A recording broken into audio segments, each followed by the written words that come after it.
অন্তর্বর্তী সরকারের অধীনে মাঠ প্রশাসনের তত্ত্বাবধানে সুষ্ঠু ও নিরপেক্ষ নির্বাচন হবে বলে প্রত্যাশা উপদেষ্টা আলী ইমাম মজুমদারের।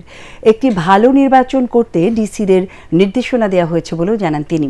জেলা প্রশাসক সম্মেলনের দ্বিতীয় দিনে মতবিনিময় শেষে উপদেষ্টা এসব কথা বলেন। অরাজনৈতিক সরকারের আমলে ডিসিদের স্বচ্ছতা ও নিরপেক্ষতার সাথে কাজ করার নির্দেশনা দিয়েছেন অর্থ উপদেষ্টা ডক্টর সালেহ উদ্দিন আহমেদ। আরও জানাচ্ছেন সৈয়দ রিয়াজ। ছাত্র জনতার অভ্যুত্থানে আওয়ামী লীগ সরকারের টানা ১৬ বছরের ক্ষমতার অবসান এবং পরবর্তীতে অন্তর্বর্তী সরকার গঠনের পর প্রথমবার ডিসি সম্মেলন। ওসমানী স্মৃতি মিলনায়তনে আয়োজিত সম্মেলনে রাষ্ট্রযন্ত্রের বিভিন্ন বিষয়ে উপদেষ্টাদের সাথে মতবিনিময়ে বিশেষ গুরুত্ব পায় নির্বাচন।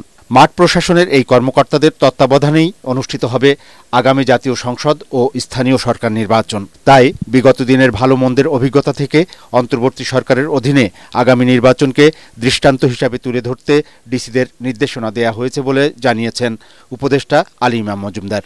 এই দেশের জয় কয়টা গ্রহণযোগ্য নির্বাচন বলে পরিচিত, এই কটাও কিন্তু আপনার এই প্রশাসন করেছে।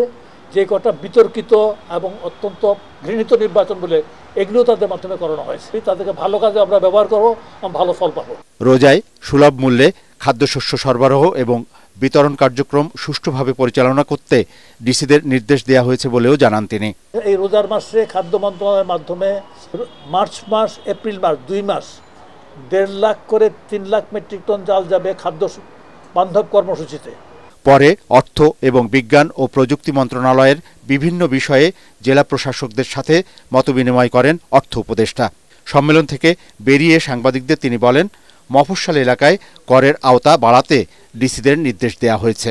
লোকাল এমপ্লয়মেন্ট, তারপরে আপনার ট্যাক্স নেট বাড়িয়ে যে রাজস্বটা যেটা আরো বিস্তৃত করতে পারে সেটা ইভেন প্রত্যন্ত অঞ্চল ইন্ডাস্ট্রিয়াল ইউনিট আছে কয়েক লক্ষ, ট্যাক্স দেয় মাত্র 5 লক্ষ।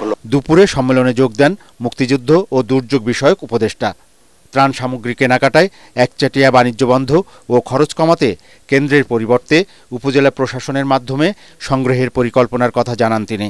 যেমন কম্বল, গৃহ নির্মাণ সামগ্রী হিসাবে টিন এবং তার নিরিখে যে